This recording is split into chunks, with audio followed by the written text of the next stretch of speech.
The price we pay for constantly staring at our screens, laptops, phones, it's way more than just needing reading glasses sooner. We're looking at this chronic damage building up over time. And the economic hit, it's staggering. It really is. It's like a slow motion crisis for global health. Right now, vision impairment hits over 1 billion people, but the projections, they're saying nearly 2 billion by 2050, and that productivity loss figure, $411 billion a year. I mean, figures like that really demand we find some solid early ways to step in. Absolutely. So for this deep dive, we looked into your sources to find those essential protective compounds that might fight this damage. Our mission today, unpack the key players, lutein, zeaxanthin, and omega-3s. And we'll focus on a major new clinical trial tackling this screen time issue head on. Let's get into the core science. Okay, so what's crucial to grasp is how these compounds act like our body's own defense system. Lutein and zeaxanthin, they're called macular xanthophylls. They basically make up the main pigment in your macula.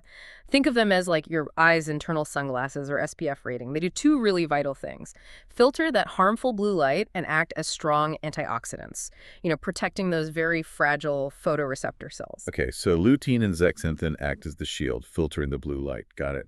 But what about the actual structure, the foundation of the retinal cells themselves? Right, that's exactly where the omega-3s fit in, specifically DHA and EPA. These are major structural lipids, the actual building blocks. The outer segments of those retinal photoreceptors really hold onto them tightly. They're absolutely vital for normal growth and neuroprotection, making sure those light-sensing cells are working properly. Right. Now, let's look at the science trying to solve this lutein, zeaxanthin, and omega-3, or LZO, trial. This thing is huge. A 24-week, double-blind, placebo-controlled study, 600 participants. But what really jumped out at me were the entry requirements. You have to have used digital devices for over 8 hours a day for the last 2 years. I mean, they're really targeting people who live on their screens. Yeah, they're going straight for the core issue. And the main way they'll measure if it's working is by tracking changes in macular pigment optical density, or MPOD. Since MPOD basically measures the eye's natural protection layer, if the supplements are effective, that density should, increase. And they're not just testing one single pill, are they? Which is often the case in these studies.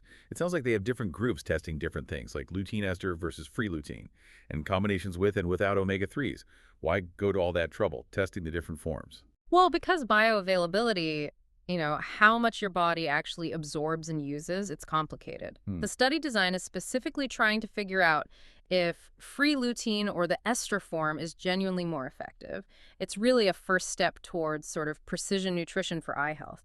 Because understanding that individual variability, that's always been tough to pin down in research. Okay, and this is where it gets really interesting, almost revolutionary, I think. Yeah. To understand why one person might absorb a supplement well and another doesn't. The LZO trial is collecting genetic data, genome-wide genotyping. And they're also looking at gut bacteria composition with 16S RNA sequencing. So they're linking your DNA and your specific gut microbiome directly to how well these eye supplements might work for you. Exactly. They're trying to crack the code, essentially. Right. Looking at your personal biological blueprint to see how much your internal ecosystem, your genes, your gut acts as like a VIP pass or maybe a barrier to getting those nutrients absorbed. Wow. That feels like a real game changer for future recommendations. In the meantime, though, we probably shouldn't forget other compounds that have solid evidence but work differently, like that French maritime pine bark extract, pycnogenol. It has strong RDP evidence too, right?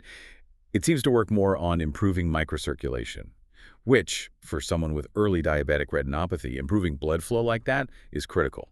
Apparently, it reduces retinal edema, that's swelling, and significantly boosts visual acuity. That's a very important point. Yes, different mechanisms matter. And speaking of different forms and amounts, a quick but crucial safety note. Some earlier research raised flags about really high doses, like, say, 40 milligrams of lutein daily might actually be too much unnecessary. So consumers need to be sensible.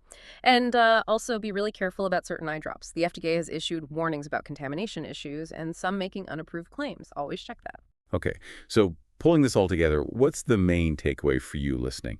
It seems like we now have really solid science, like this big LZO trial, confirming that these essential tools, lutein, zeaxanthin, omega-3s, are genuinely vital in fighting back against that huge $411 billion problem of digital eye strain and potentially slowing down eye disease progression. Right.